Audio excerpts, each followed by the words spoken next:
Hey everyone, John from Nintendo Life here, and everyone gather around a moment. I've got something crazy to say. I think the Wii U still has exclusive games. That's right, plural. So I'm sure that most will have you believe that all worthwhile Wii U games, apart from Xenoblade Chronicles X, are on the Switch now. And yeah, a big chunk of them are, especially the big ones, but the Wii U still has a bunch of worthwhile exclusives. Now, I am discounting Splatoon and Mario Maker because technically, yes, these games aren't on the Switch, but they kind of are. Yeah, Splatoon 1 has its own campaign and Urchin Underpass, but for the most part, they're very similar games. This is still great and worthwhile, but I'd rather highlight other games. Anyway, we've already mentioned it, so let's jump in with the big one, Xenoblade Chronicles X. Mario Kart 8 on the Switch, Tropical Freeze on the Switch, Bayonetta 2 on the Switch. All the big high-budget Nintendo games are pretty much on the Switch now, apart from this one. And returning to this to capture footage, god, this game just blows my mind every single time. Unlike Xenoblade Chronicles 1 and 2, X is just one big interconnected world. The game loads when going into a building, but when you're in the world, it's seamless. You can get in your mech, fly to the skies and leave New LA, and just fly through the entire world. The Wii U is certainly a lot weaker than the Switch, but very few games match this one in scale. It's enormous. The structure's a bit different to other games in the series, and it kind of feels a bit more open because of that. The combat's very familiar, but the structure is far more open-ended. There's even multiplayer in this one. It's a very different Xenoblade game. So, could this come to the Switch? The answer's pretty simple. Yeah. This one just feels like a matter of time. Yeah, it does utilize the gamepad, but that functionality could very easily be moved. It would also be nice to get some upgrades. I mean, yeah, the world looks absolutely beautiful, but it's also slightly compromised in 720p. It would also be nice if more things had collision. I mean, all the cars in ULA, they're all ghosts, as are the monsters. So while this still remains amazing on Wii U, I think a Switch port is very likely, and it could improve a lot. Hot take time! I think Star Fox Zero is a good video game. And you know what? So is Star Fox Guard. Don't boo me, I'm right! So Star Fox Zero gets a lot of flack, and some of it is deserved, sure. This is the third Star Fox retelling, and it is very derivative. However, I think it's the best playing Star Fox game. I'm not going to tell you the controls are intuitive, because frankly, they're not. But if you can grasp them, then this game plays beautifully. One big thing against it is the third-person arming controls aren't calibrated to the cursor, and I'm not sure why that is. It's a weird design choice. I think they want you to use the cockpit on the gamepad, and that does work really well, but I think the TV display throws a lot of people off. But if you aim on the gamepad and kind of use the TV to monitor your surroundings, this game can just send you into a state of zen. There's a few dud missions like the gyrocopter, but the pure Star Fox gameplay is so exhilarating.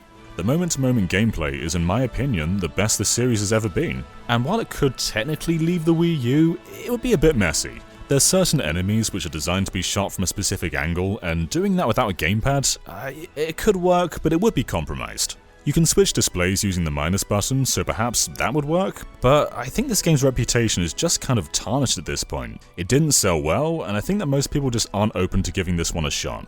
However, Star Fox Guard is ingenious. This was shown off for the very first time as Project Guard, and it slowly became a story about Slippy's uncle?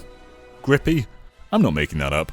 But it's basically a tower defense game where you monitor a bunch of surveillance cameras and shoot a bunch of robots. It's really good and definitely worth a shot, but also probably not coming to Switch. Sorry, Grippy. Who wants to hear a sad story? So Pull Blocks, which you may know as Pushmo if you live in America, was one of the best puzzle series of the last generation. There were 3 games on 3DS and 1 big game on Wii U. This was Pull Blocks World, and the big thing making this distinct from the 3DS game was a level sharer. On 3DS, you share your custom levels using QR codes, which is a little bit awkward. On Wii U though, they gave us a proper online search tool. You could even use keywords. You can't even do that in Mario Maker. But I am talking in past tense. All of this functionality was tied to Miiverse, and Miiverse is no more. Meaning the key selling point of this version is also no more. For that reason alone, this game deserves to be on Switch. Pull Blocks is outstanding, and it burns so much to lose this feature. I can still play Xenoblade X on Wii U, but Pull Blocks World is compromised now, and it deserves another chance. I think it's pretty likely, and I hope it happens. Project Zero Maiden of Blackwater. This game was done pretty dirty on Wii U. You'll know this as Fatal Frame in America, and unfortunately, it didn't get a retail release. We got a limited print special edition here in Europe, but this game was quite hard to come by, and it's a shame because genuinely, this game is really good. Picking up an item is scary in this game. I've always loved this series, and no one really talks about Maiden of Blackwater, but in my opinion, this is one of the better ones. Utilizing the gamepad for the camera obscura makes so much sense. But if this did come to Switch, not a whole lot would really be lost. It's really the gyro of the gamepad that makes this intuitive, and the Switch can do that. And if you're a Nintendo fan, which I'm guessing you probably are if you're watching this video, there are Zelda and Samus costumes in this game. That's what I need to survive ghosts. A nice dress.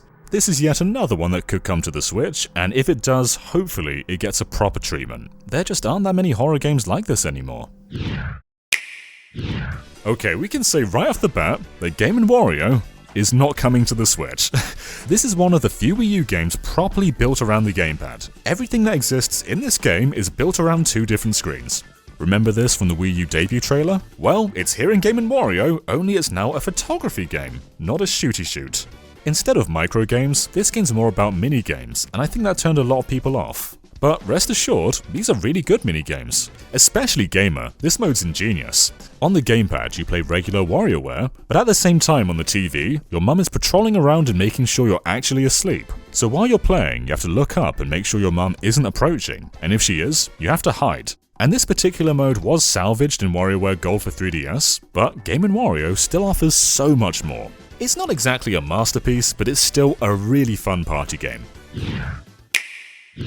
Kirby and the Rainbow Paintbrush. You may know this as Kirby and the Rainbow Curse, which is a sequel to Kirby Power Paintbrush, which you may also know as Kirby Canvas Curse. These names are not consistent. Rainbow Paintbrush was a really good sequel. However, despite being gorgeous, it was kind of hard to appreciate the visuals because the entire game plays on the 480p gamepad. Yeah, a bit of a weird one. If this came to Switch, you could finally play the game and admire its beauty at the same time, although being touch only might get in the way. Now, the game itself is really good, but I wouldn't say it's better than Power Paintbrush. There's certainly advancements like the screen real estate, but I'd say that Power Paintbrush had more variety and originality. That said, the DS game is 16 years old, so if you want more of that game, then Rainbow Paintbrush is right here for you. I think it would be better on the Switch, but whether it'll make it over due to the touchscreen only mechanics, that's another question. Maybe an eShop release. Who remembers Wii Sports Club? This took the original 5 sports, gave them Wii Motion Plus, and added online. They're also in HD, but let me tell you, online tennis is a beautiful thing. I spent so much time with this game, and when we tested online Wii U games, we actually found an opponent. It was sold in a bit of a weird way. You could buy it outright and own it forever, you could buy each sport individually, or you could rent them with passes. This seemed to confuse quite a few people, which is kind of the norm of the Wii U, but let it be known, this is a really good version of Wii Sports. Now, could this come to Switch? Potentially. None of these games require the sensor bar, so there's nothing the Joy-Con couldn't do to mirror these controls. Might be weird having a game with Wii in the title on the Switch, but we have a game with U in the title on the Switch, so there's no lore. I don't think it's likely, but this is still a great Wii U game that shouldn't be forgotten. Speaking of great Wii U games, NES Remix 1 and 2. These were compiled on 3DS as NES Remix Ultimate, and basically what it does is it takes a bunch of NES games and gives you challenges, like Break 10 Blocks and Ice Climber. It's very WarioWare-y with its pacing, but where it gets interesting are the remix sections. These follow the same philosophy, but they change things about the game. They might make a Mario 1 level ice-themed, and of course ice was never a part of that game. Or what if Excitebike was pitch dark and your bike now emits a glow that illuminates around you? Or what if Toad was in Zelda 2? Or what if Zelda 2 was in Mario? Or what if Link was in Donkey Kong and couldn't jump? Peach in Mario 3? Sure, why not? These games were so unpredictable and so much fun. It even has Super Luigi Brothers, which is the entirety of Mario 1, only mirrored, and let me tell you, that messes with your muscle memory. The gamepad isn't used at all, so there's nothing stopping these games from coming to Switch, but personally, I'm hoping for a Super Nintendo sequel. Ports are totally possible, and they would be great, but this needs to be a full-on series.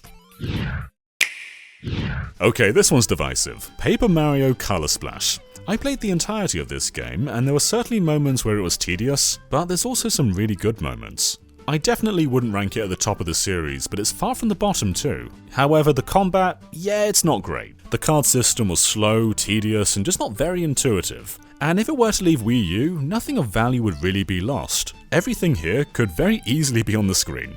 But there are good things about this game. Visually, it's beautiful. I think the writing's really good too, and as I said earlier, there's some great moments in there. I kinda don't want to spoil them because some of them are really good. It could very easily be ported to Switch, but much like Star Fox Zero, the reputation of this one isn't really great. I'd like to see it on Switch, but I don't think it's gonna happen. Hi, I'm John Cartwright, and I've played Nintendo Land for 80 hours. Ask me anything. So Nintendo Land was one of the big Wii U launch titles, and a lot of people compared this one to Wii Sports, which it wasn't. This wasn't a system-defining game, and that's okay, because what it is an amazing party game. Not many developers deemed it worthy to properly utilize the gamepad, and who can blame them? However, Nintendo Land was a brilliant showcase for it. This game was all about asymmetric multiplayer, where the person on the gamepad had a different experience to those on the TV. So there's ingenious games like Luigi's Ghost Mansion, where the person on the gamepad is a ghost, and those on the TV can't see the ghost. They have to rely on vibrations and their torches, whereas the person on the gamepad just needs to touch them. Mario Chase is the opposite. The person on the gamepad runs away, while the 4 people on the TV team up and try and catch them. Then there's Metroid Blast, a third-person Metroid shooter. The person on the gamepad uses Samus's ship, while those on the TV are on foot. It's a brilliant horde mode style game. Then there's single-player stuff like Donkey Kong Crash Course. Nintendo Land is just full of gold, and plus, you can do this! Whee! Now, could this come to the Switch? In its current form, not really. I mean, technically through local wireless, it could be possible to mimic these gameplay styles, but that's a very inaccessible way to do it. This game's much more deserving of a full-on sequel. Maybe they could do one based on Nintendo World. Yoshi's Woolly World. Now this game has been ported, but not to the Switch. I have a love-hate relationship with the Yoshi games, meaning I don't respect most of them. The original Super Nintendo game, in my opinion, is one of the very best platformers ever made. And so when you follow that up with something like this, it just feels disrespectful. Woolly World, though, is actually really good. It's one of the few Yoshi games to have a soundtrack made for humans. I always admire that. It's still a little derivative of Island, but there's some new ideas here. Plus, the art style is still amazing. It'd be great to have a Hyrule Warriors kind of port of this one. You know, like the 3DS modes mixed with the Wii U's visuals. Shove that on Switch. I think it's pretty likely at some point. Alright, let's close this off. Wind Waker HD, Twilight Princess HD. Will these be Wii U exclusive in a few months? Probably not, but as of right now, they are. So this year is the 35th anniversary of Zelda, and much like Mario 3D All-Stars, I reckon we're going to get a compilation. And it's probably going to be these 2 games right here because they're pretty much ready to go. Now first thing, in fairness, these are really good on Wii U. Item and map management on the gamepad is so fluid. You can play both games with a Pro Controller, but I do think you lose something doing so. Like when you're sailing in Wind Waker and you look around and everything's just kind of blue, it's hard to tell where you're going. On Wii U, all you do is look down, position yourself, and then go wherever you want to go. Without the gamepad, you've got to pause the game. It's far from essential, but it's still a bonus. Twilight Princess HD is likewise a really good version. In the original releases, the GameCube had the better controls, but aiming on the Wii was so intuitive. The Wii U version is basically both games mixed together, and if that were on Switch, it would be exactly the same. All you really lose is the second screen. These are both amazing versions of their respective games, like Twilight Princess makes it so climbing is faster, and in Wind Waker, sailing is faster. Although one thing people don't mention very often is whenever a bomb goes off in Wind Waker HD, it tanks the frame rate.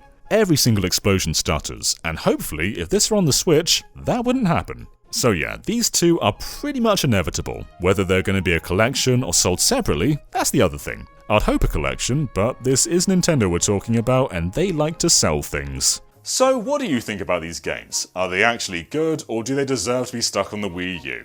Let us know in the comments below, and be sure to go on the Wii U web browser, press that subscribe button, and don't press it anywhere else but that, because we'll know. And we'll come for you. Until next time everyone, bye!